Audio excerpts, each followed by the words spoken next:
What's up, guys? It's XX Juggy here, and I'm here to bring you a video about Earthen. So ignore the footage in the background, and let's get into it.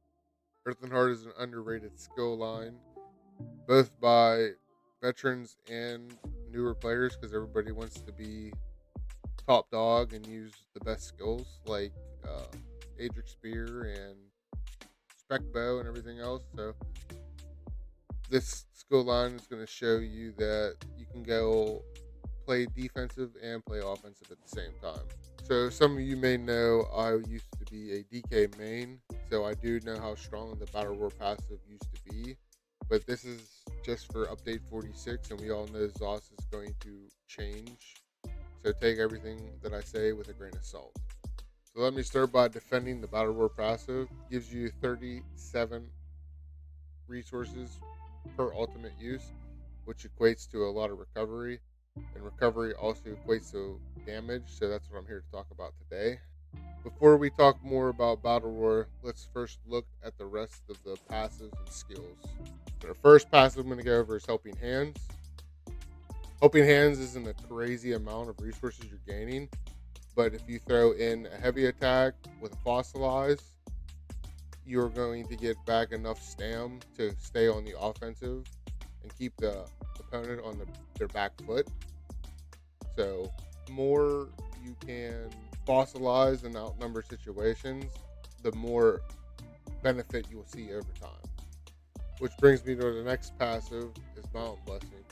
Mountain Blessings, minor brutality, 10% extra damage. Who doesn't want extra damage? It also works great for builds that are more weapon damage focused. So this brings us into our first skill, which is Petrify. Both morphs.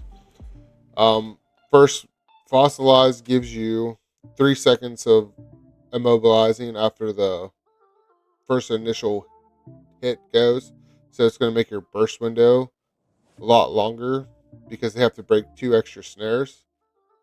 And for Petrify, you get a heal, which will let you stay in the fight a lot longer and can actually extend your burst window and keep them on their back foot. I personally use Shattering Rocks because I like the heal. It makes me tankier, and I play like an offensive defensive style. So the more that I can stay on the offense with that little bit of extra healing, the better it is for me. And it might be better for you, or if you want to use the extra stun and try to burst somebody in and fill out faster, then Fossilize might be the pick for you. So now we're into our second skill, Cinder Storm. Cinder Storm is a heal over time and also a snare. So in small spaces like in IC, that snare is actually really strong for helping you set up a burst. And you're standing in it and you're also getting healed. So you can't reduce the cost. So it might not be the most effective way to build, but it's still a very useful skill.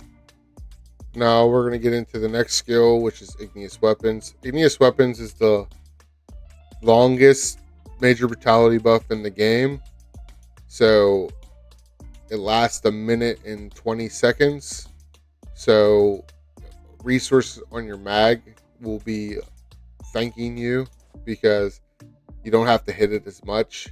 So it's between that, and if you can't find it anywhere else, then you'll be putting it on your scribing skill, and you're going to be wasting a lot more mag by doing that, trying to keep your brutality buff up. So let's get into the final skill, the creme de la creme, why everybody's really going to pick this skill line. It is Corrosive. Corrosive is the best offensive / defensive ultimate in the game, in my opinion. It's got poison damage, so it helps with executing people. You get crazy amount of pen, so you don't have to build crazy into pen, and you can health bait while in corrosive, and it's pretty hard to see if you're not looking for it, so you can catch people off guard, good and bad players. The only downfall to the ultimate is you can't gain ultimate in the corrosive form anymore, but that's all right because your offensive defensive window are way longer, so you won't notice it in long or short fights. So back to the primary topic, battle roar. It gives you a lot of sustain. So I brought in a very special guest and a very close friend of mine, Ryder. So I'll let him take it from here. Hey all, it's Ryder, and wait, where am I? I'm in a Juggy video. Well, okay, I'll skip the life lesson. In order to determine the effectiveness of Earthen Heart's Battle Roar passive, we'll need to directly convert the tooltip into a value measured in resources per second. That way, we can directly compare this to recoveries while still treating this as a unique resource return. To do this, my girlfriend and I created the formula, as seen on your screen, to measure this out. As of update 46, Battle Roar grants 37 of each resource per ultimate point cost, and so this will present us more resources per ultimate at the cost of longer times. The value in this passive, however, is realized in builds utilizing high amounts of ultimate generation. I've inputted the equation into a table with data points, listed from a very low ultimate generation to builds using many methods of ultimate acquisition. As seen, the resources over time is immensely higher on the right side versus the left side and scales linearly, so predicting the build's usefulness is done through some examination. If you're unsure of how much ultimate generation your build makes, go ahead and check the combat metrics after a fight. That said, this information relies on users deploying their ultimate immediately, so builds using Battleorgs would benefit from this less, but Bloodspawn users would find great use from this passive. If you're using a build that specializes into ultimate usage, Earthen Heart is really strong for its recoveries alone. Moreover, Juggy, I have more to say.